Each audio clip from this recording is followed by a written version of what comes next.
なんかね、まだ僕は全くこのリンクがされていないの。本当？どうして優香さんがこのハイラックスにたどり着いたのか、すごい僕はこれ興味があります。でもなんかちょっとね、今会って10分ぐらいしか経ってないけどね、僕はもうちょっとリンクし始めてる。本当ですか？なんとなく。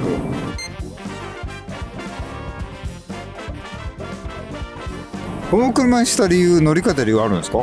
もともとバイクが好きで、ずっとオフロードバイクに乗っていたんですけれども、林道を攻めてみたいなとなった時に、疲れた体で帰るのは嫌だったので、バイクでそのトランポになるピックアップトラック欲しいなと思って、ランニングしていたらこれに出会って一目惚れして。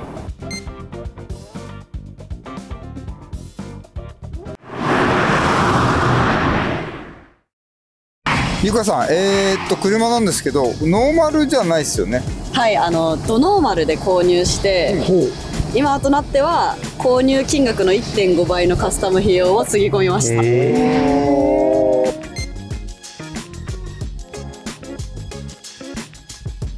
た。まずこちらですね、ARB で購入したバンパーとなります。で ARB のバンパーに IPF のライト2つワークライトとして取り付けてイカリングをつけたというのが、一番最初のカスタムですね。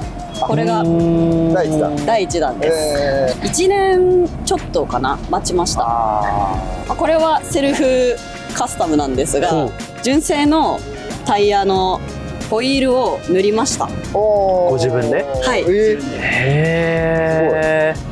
で当然タイヤも変えてあるんですよね、これ。はい、タイヤは今は、横浜のジオランダ履いてます。ゴツゴツしててね、かっこいいね。かっこいいよね。この車に合うよね。めちゃくちゃ合う。車高は高いんですか、これ？車高はこれパッと見ちょっと高く見えるんですけど、リフトはしていなくて、高く見せてる工夫はサイドステップを外しました。なるほどね。ここがあるとそれ低く見えますわな。この下の部分がガバッと外れたと。そうですね。そうするとボディが薄く見えて、車も高く見えると。実は綺麗に言うとそうなんですけど、ちょっと林道いた時に本当は岩に乗り上げちゃって、でもうベコベコに歪んでしまったので取っちゃえと。なるほどね。で取ってみたらこっちの方がかっこいいじゃん。後ろは色違うね。そうなんです。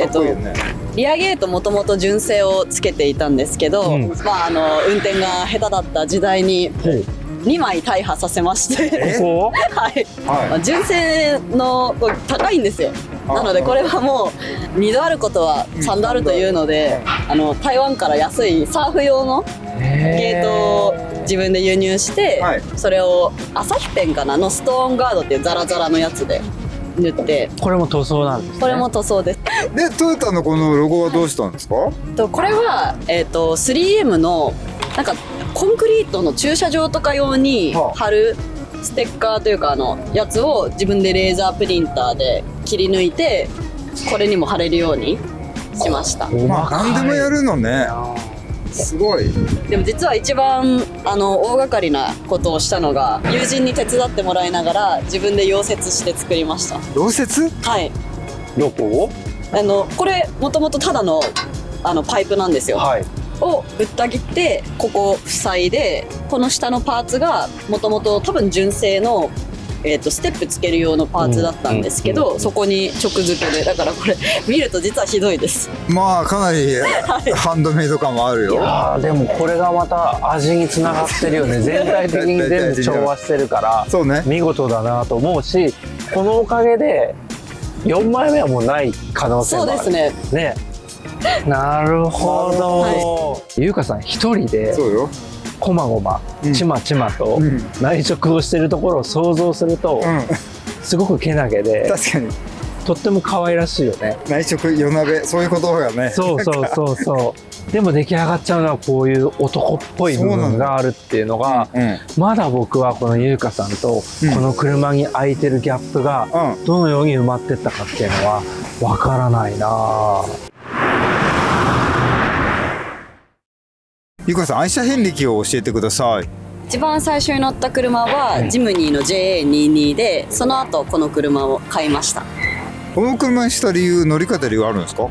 もともとバイクが好きで、はい、ずっとオフロードバイクに乗っていたんですけれども、林道を攻めてみたいなとなった時に、疲れた体で帰るのは嫌だったので、バイクで、そのトランポになるピックアップトラック欲しいなと思って、ランニングしていたらこれに出会って一目惚れして、もう家帰って財布、免許証、ハンコ持って買いに来ました。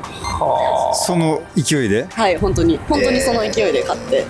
そもそもバイクを乗せる車を探してたんです。最初はそう。トランポっていうのはトランスポーターってことですね。乗せるってことですね。はい。バイクはどんなバイクに？バイクは、川崎の KLX っていうバイクと、あとヤマハのトリッカーに乗っていました。オフロード車ですよね。はい。つまりもともとオフロードをバイクで走るっていうところから乗り物趣味が始まってるってことなんですか？そうですね。もともと乗り物自体がすごく好きで、エンジン音聞いてたりとかっていうのも好きですし、自然の中で駆け回るっていうことにずっと憧れがあって、それがきっかけです。ちっちゃい時からそういった乗り物が好きだったんですか？そうですね。物心ついた時は、もうずっと車好きで、いつか大きい車買いたいって思ってました。太郎くんさっきからずっと疑問というかね、こうリンクしなかった。なんでゆかさんがこれを買ったかっていうのは、バイクを運ぶため。そこからの逆算ということになるわけですかね。他にもでも車種はあると思うんですけど、一目惚れ。はい。他のことにも一目惚れしがちですか？もうおっしゃる通りで、歴代彼氏ほぼ全員一目惚れでございます。かなりアクティブにご自分でこう突き進むタイプの方なんじゃないかと思うんですけど。そうですね。もうそこだって財布握って買いに行ったんですよ。はい。あとだからカスタムとかもやってみたいって思ったら、失敗を考えるよりも先に調べて自分でやってみようっていう。なるほどね。ゆかさんとハイラックスのつながりが見えてきた気がします。早速じゃあゆかさんが仕上げてここまで来たハイラックス乗ってお話聞いてみたいと思います。はい、じゃあ3人で乗り込みました。いいですね。見晴らしもいいし。そうなんですよ。車高高いので、この外から見た大きさの割には、運転しやすい車ですね。ゴツゴツしたタイヤももっとゴツゴツしてるかなと思ったけど、そんなにゴツゴツしてない。確かにね。でこの車は買ってどれぐらいでしたっけ？今4年になります。走行距離はちなみに29,000キロで買い、今14万キロになりました。すごっ。4年間で4年間。マジですか？子供の時から車好きなんですか？そうですね。明確に私車好きだなと思ったきっかけは、小学校2年生か3年生の時に母と一緒にアメリカに行ったんですけれど、母の友人の家に泊まらせていただいて、今思えばそこのお父様が米軍の車両整備士さんだったんですよね。でアメリカに来たら乗せたい車があると言っていただいて、乗ったのがハンビーっていう本当に軍事用の車に乗ってサンフランシスコのゴールデンゲートブリッジを上開けて走って、もうその時のなんていうんですか、見晴らしの良さと風の気持ちよさとか、あとエンジンの爆音のエンジンとか、それが全部気持ちよくて、いつか絶対に私もこの車買うと思ったんですけど、大人になりそのハンビーなんか買えるわけないしってなってでもそれが本当に明確な車を好きになったきっかけです。なかなかの体験ですね、それね。いやもう最高でした、本当に。みんな手振ってくれたし。そもそもゆうかさんはどういうお仕事をしてらっしゃるんですか？今はフリーランスのマーケターをやっていて、もう本当にタスクフォース制で、いろんな会社の方からこの案件やってほしいって言われたらそこにジャンプインしてっていう形でやっているんですが、最初のキャリアはコンサルタントで新卒で入った会社を辞め。何のコンサルをしてたんですか？人材コンサルですね。なんか人事部とかの方が何か課題を持ってて、そこにこういうことをやったら提案型のこう派遣、じゃあ何人入れましょう、ここをクビにしましょう、人員整理こうしましょうみたいなコンサルとして就職をしたんですけれども、2ヶ月って何かあったんですか？つまんなって思いました次はその後は、テレビ CM の業界にプロデューサーとして就職、再就職ですね。だから全然違う世界ですね。はい、テレビは本当にカオスだからこそ面白そうって思ったんですよ、で知識も何もないけどとにかくやってみようと思って、その業界に入り、そこから5年半ですね、ずっとプロデューサーをやっておりました。めちゃくちゃハードな業界って聞きますけど、飲んで徹夜してを繰り返してましたね本当に仕事は楽しかったので、ひたすら5年半、もちろん大変なこともあったんですけど、思い返せば全部楽しかったなと思います。いいですね。でも5年半で辞められたと。そうなんです。コロナで、テレビ業界って仕事がなくなったんですよ。もうこの先、しかも当時はいつ回復するか全く分からなかったじゃないですか。そうね、確かに。でだったらこうマーケティングの仕事もやってみたいなと思っていたので、そこで転職活動をして、化粧品メーカーにプロダクトのマーケティングとして再就職いたしました。これまた全然違う業界ですね。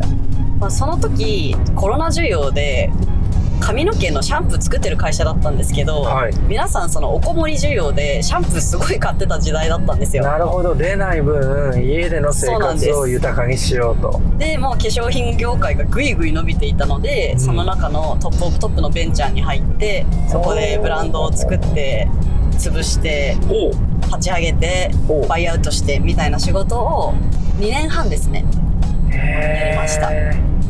なんか常に興味のあるものに全力で身を投じていくっていう感じしますね。もう本当に私の仕事の一番のモチベーションが楽しいか楽しくないか、でもう楽しいことだけを突き詰めて極めていたらここに流れ着きました具体的にフリーランスのマーケターという仕事っていうのはどういうことされるんですか？そうですね。主に、3つの業務を今は中心にやっているんですけれども、一つがその私のマーケティングの領域ってちょっと特殊で、一般的にマーケティングっていうと広告作ったりとか、こう商品営業企画的な部分が多いと思うんですけど、私財務諸表っていうそのお金の流れとかを読んで、じゃあこの商品これ以上持ってたら赤字になっちゃうから今のうちに M&A しましょうとか、あるいは海外で今売れてるこの商品のここの特許を取得できたらもっと会社として売り上げが伸びるとか、そういう、若干 M&A に近いような部分が得意なので、そういう例えば売れないブランドを抱えてる会社さんから声かけていただいて、そのブランドを立て直すのか、あるいはもう手放すのかとかっていうところを調整するっていうのが仕事1ですと。仕事2が、これは完全に趣味なんですが、今とあるレーシングドライバーのスポンサー営業をやらせていただいていて、彼のマネージャーとしてスポンサーなってくださいっていう営業をしております。レーサーがレーシングスーツとかにこう貼ってたりするあれですね。そうです。なのでどなたかご紹介ください、ぜひ。なるほどはい、なるほど、すごいですね。3つ目は、まだあります。犬を撫でるだけの仕事です何それ？ペットシッターではないんですけど、友人の犬を日当1万円とかで預かって自分の犬の社交性を磨きつつ友人の犬の面倒を見るっていう、意外とお小遣い稼ぎになります犬大好きだし、はい、だから一番多い時家に5匹犬がいました。すげえ。自分の犬2匹と預かってるの3匹。ちなみに最近新しい仕事を1つ始めまして、4つ目、でもこれも好きを極めた結果なんですけど、トレーラーの免許を取りました。大型と牽引と大型特殊。3つ一気に3週間かけて取りました。めちゃくちゃすごいね。なんでもうその辺で走ってるコンテナ車とかガソリン運んでる燃料の車とか運転できます。マジっすか？はい。でもそれはまたどうして？トラックが好きだからですね。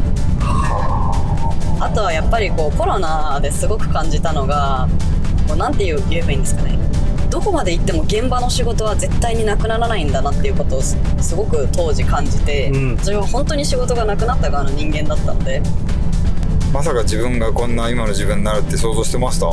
全く想像してなかったです。もっと普通にお嫁さんとかになって幸せになってると思ってました。ああ、なるほど。まあお嫁さんになるかもしれないけど、今後もどういう仕事していくか、どう展開していくか、ご自分でも分かんないっちゃ分かんない。そうですね、ただやっぱここまでいろいろやってくる中で、私はそのマーケティングっていう領域、その頭を使う仕事と本当に手足を使う仕事を両方やってる方が幸せを感じられるなとは思ったので、トラック運転しつつある意味世界中どこからでもできる仕事としてマーケティングは続けたいなと思います。実際トラックを運転する仕事もう始まってんですか？実はバイトを始めまして、スポットで。トラックドライバーさんって基本的に長時間運転することでお金を稼げる仕事なので、ですよね。逆にスポットでやりたい人って全然いないらしいんですよ。でも例えばスポットのトラックの仕事ってどういうこと？大洗から横浜まで燃料運びたいとか、それこそちょっとの距離を運びたい。それはじゃあ普通のレギュラーのドライバーさんは距離短いから受けない？そうですそうです。そういうところになんかこのおこぼれ需要みたいなのがあって、そういうのを専門でやってる会社さんからお仕事いただきました。いやなんか優香さんと最初出会ってすごいわんぱくなイメージで持ってたんですけれども、はい、途中からなんか頭脳の人っていう感じがマーケティングの話から入っていって、でもそこの掛け合わせで今のこの優香さんがこう成り立っているっていうところがすごい面白いなっていうふうに思いました。アクティブだしね。将来の夢は、本当に世界のどこに行っても生きていける女になりたくて、ある意味マーケティングの方の仕事はどこでも頭さえあればできる仕事で、トラックはビザを取るために就職するためのツールとして乗り続けようと思って、だからもう1ヶ月に1回ぐらいいろんな国に行ってトラックドライバーとして就職してビザを取って、でただそのお金を稼ぐ方の仕事はマーケティングっていうところで日本の企業とやり取りしてっていう生き方ができたらいいなとは思っております。すごい、めちゃくちゃかっこいいですね。